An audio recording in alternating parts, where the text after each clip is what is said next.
I would like to first welcome our brothers Abdi Malik and Abdi Malik, who will be reciting Surah An-Nuh along with a short lecture that explains its concept.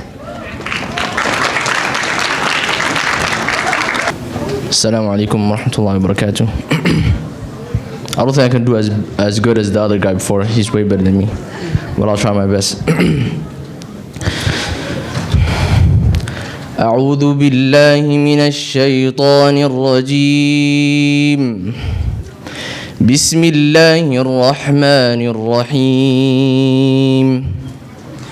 إنا أرسلنا نوحا إلى قومه أن أنذر قومك من قبل أن يأتيهم عذاب أليم. قال يا قوم إني لكم نذير مبين أن اعبدوا الله واتقوه وأطيعون يغفر لكم من ذنوبكم ويؤخركم إلى أجل مسمى إن أجل الله إذا جاء لا يؤخر لو كنتم تعلمون. قال رب إني دعوت قومي ليلا ونهارا فلم يزدهم دعائي إلا فرارا وإني كلما دعوتهم لتغفر لهم جعلوا أصابعهم في آذانهم واستغشوا ثيابهم وأسروا واستكبروا استكبارا ثم إني دعوتهم جهارا ثم إني أعلنت لهم وأسررت لهم إسرارا فقلت استغفروا ربكم إنه كان غفارا يرسل السماء عليكم مدرارا ويمددكم بأموال وبنين ويجعل لكم جنات ويجعل لكم أنهارا ما لكم لا ترجون لله وقارا وقد خلقكم أطوارا ألم تروا كيف خلق الله 7 سماوات طباقا وجعل القمر فيهن نورا وجعل الشمس سراجا والله أنبتكم من الأرض نباتا ثم يعيدكم فيها ويخرجكم إخراجا والله جعل لكم الأرض بساطا لتسلكوا منها سبلا فجاجا. I welcome my brother Abdi Malik.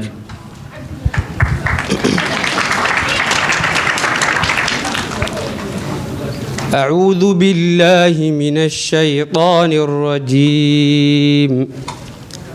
قال نوح رب إنهم عصوني واتبعوا من لم يجده ماله وولده إلا خسارا ومكروا مكرا كبارا وقالوا لا تذرن آلهتكم ولا تذرن ودا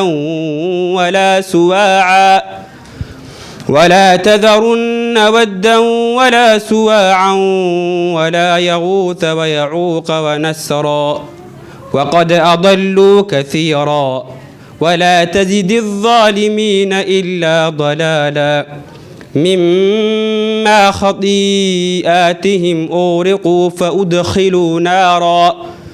فأدخلوا نارا فلم يجدوا لهم من دون الله أنصارا وقال نوح رب لا تذر على الأرض من الكافرين ديارا إنك إن تذرهم يضلوا عبادك ولا يلدوا إلا فاجرا كفارا إنك إن تذرهم يضلوا عبادك ولا يلدوا إلا فاجرا كفارا رب اغفر لي ولوالدي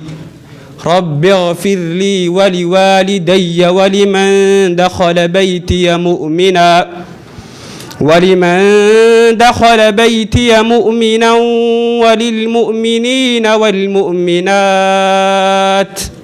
ولا تزد الظالمين إلا تبارا صدق الله العظيم.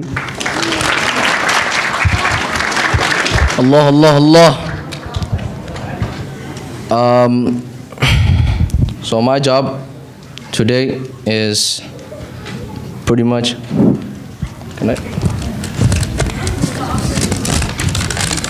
my job today is to explain Surah Nuh.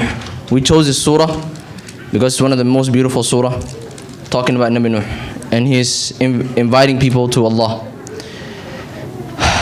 So I call this surah, I call that story of patience, and that's very self-explanatory.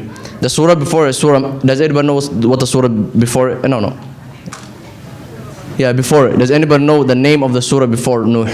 Surah Nuh. Yes, Ma'arij, that's correct. You guys are very smart. All right. So in Sa'ala, the Prophet is told, Surah Ma'arij, the Prophet is told, "Fasbir sabran jamila."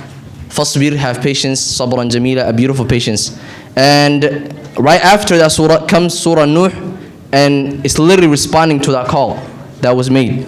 So it's like, be patient like Nuh, and this is the story of patience. So Nuh was the first messenger, and you're like, wait, what? Nuh is not the first messenger. Maybe Adam is. No, here's the thing. There's a difference between a Rasul and a messenger. A Rasul and a Nabi. A Rasul is somebody who was giving a message to deliver to other people. A Nabi is just the person who received wahi from God, like Nabi Yusuf. We got Prophet Yusuf. He didn't have to go warn his people about a punishment that's going to come.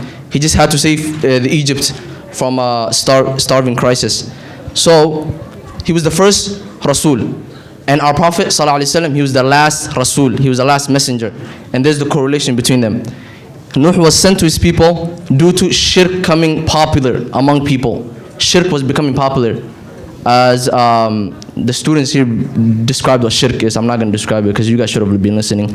Alright, so shirk is associated in importance with Allah. So people started worshipping idols. So for that reason, Prophet Nuh was sent to warn his people against the punishment. He was conveying his message for 950 years. 950 years, Eli says he was conveying his message. And he was also one of the ulul azm.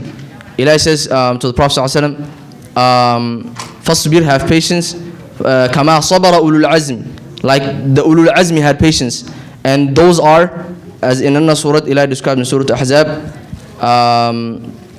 وإذا أخذنا من النبيين ميثاقهم ومنك ومن نوح وإبراهيم وموسى وعيسى بن مريم وأخذنا منهم ميثاقا غليظا. This is Nuh, Ibrahim, Musa, and Isa. Why were they called the Ulul Azmi? Because these guys were, these prophets were the 5 prophets who were determined to spread the message of Islam to their people, and their people rejected them, and they kept coming back and back and back. The reason why Allah picked Nuh out of everybody else, because He loved His people so much. He says in the opening of the surah, "Inna arsalna Nuhan ila qawmihi." We send Nuh to his nation. And then he says, "And anzir qawmaka." We told him, warn your nation. It's yours, okay? If they get saved, you're warning your people. So go help them out. Go warn them about a punishment that's about to become. So he called on day. He called onto them day by night, okay? He says, "Inni da'utuhum laylan wa nahara." I called to them day and night, okay? He was on duty when Allah didn't even expect him to be on duty. You would think that he would sleep in the night. He didn't sleep. He barely slept of the night because he was so passionate about warning his people. He would come to them in public and in private. So after years of doing so, he started to lose hope in his people. 950 years. He was given the longest time to live. Ibn Abbas, I think that's the right person. He says that Nuh lived for 1,050 years some. So that's Allah. And people lived long that day, but he lived long, long. Like he's seen people grow up, die, their kids come up, die. Like he was very old, ancient. He was one of the ancient prophets, alayhi salam. So the punishment was near, and every time he would warn them, what they would do is وَاسْتَغْشَوْا ثِيَابَهُمْ جَعَلُوا أَصَابِعَهُمْ فِي آذَانِهِمْ وَاسْتَغْشَوْا ثِيَابَهُمْ وَأَصَرُّوا وَاسْتَكْبَرُوا اسْتِكْبَارًا. They would plug their fingers in their ears and then be like, what is this old man talking about? Yes, they said that about a prophet. And for decades, not just for a day, not just for a week, for decades they've been insulting Allah's prophet, Prophet Nuh. But he had the most patience, and that's what, by telling this story to Prophet Muhammad sallallahu alaihi wasallam, and Allah is teaching Prophet Muhammad sallallahu alaihi wasallam that you gotta have patience like Nuh did. He had patience like no other prophet did. He was very, very kind to his people, even when they insulted him. So he told them one secret recipe. He said, فَقُلْتُ اسْتَغْفِرُوا رَبَّكُمْ. He's talking to Allah. He said, I told him, seek forgiveness from your Lord, from your Master, the gracious one. Why should you seek forgiveness? اسْتَغْفِرُوا رَبَّكُمْ إِنَّهُ كَانَ غَفَّارًا. Because he's constantly forgiving. He's never stopped forgiving. Allah doesn't sleep. He doesn't take rest. He's always forgiving. So if you seek forgiveness, what would happen? Ilahi says, يُرُسِلِ السَّمَاءَ عَلَيْكُمْ مِدْرَارًا. This is the jawab. This is the answer. That you seek forgiveness, you call upon Allah, you will get the sky to rain upon you. The sky will rain upon you with abundance rain, which will grow you prosperity. And then Ilahi says, and Nuh says, وَيُمْدِدُكُمْ. He will increase you بِأَمْوَالٍ, with wealth, وَبَنِينَ, and children. وَيَجْعَلْ لَكُمْ جَنَّاتٍ وَيَجْعَلْ لَكُمْ أَنْهَارًا. And then this was it. Now, why would this be important? When Allah is telling us these stories, He doesn't want us to think that it's just some folk tale that we can look at, it's fun stories that we can look at and pass by. He doesn't want that. There's actually lessons for us and the Prophet as well. And in this we find a lesson that we have to turn back to Allah. We have to seek istighfar. We have to make istighfar if we want abundance rain. We're not going to find prosperity in just in this dunya. You turn back to Allah and you seek His forgiveness, He will give you more. And he didn't stop there. Nuh was very constant in his inviting them to Allah. He said, this is why you should believe. أَلَمْ تَرَوْا كَيْفَ خَلَقَ اللَّهُ سَبْعَ سَمَاوَاتٍ طِبَاقًا وَجَعَلَ الْقَمَرَ فِيهِنَّ نُورًا وَجَعَلَ الشَّمْسَ سِرَاجًا. Do you not see He had made the moon and the sun as light shining bright so you can go work out in your daytime? Do you not see that وَاللَّهُ أَنْبَتَكُم مِّنَ الْأَرْضِ نَبَاتًا, that He caused the seed to sprout from the earth and to plants to come out so you may eat? Do you not see this? This is why you should believe. I'm not telling you should believe in something that doesn't make any sense. It's simple. Allah created these things for you, so that's why you should believe in Him. Look all the favors He has done for you. Now, Nuh is near finishing the ark. The surah doesn't mention the ark or anything about the punishment. It just shows the side of Nuh when he was giving the wa'di to the people, calling them to Allah. At the end, he was about to finish the ark. Allah told him, if you finish the ark and these people are still disbelieving, I'm wiping all them out. I'm wiping every single one of them out. That's their deadline.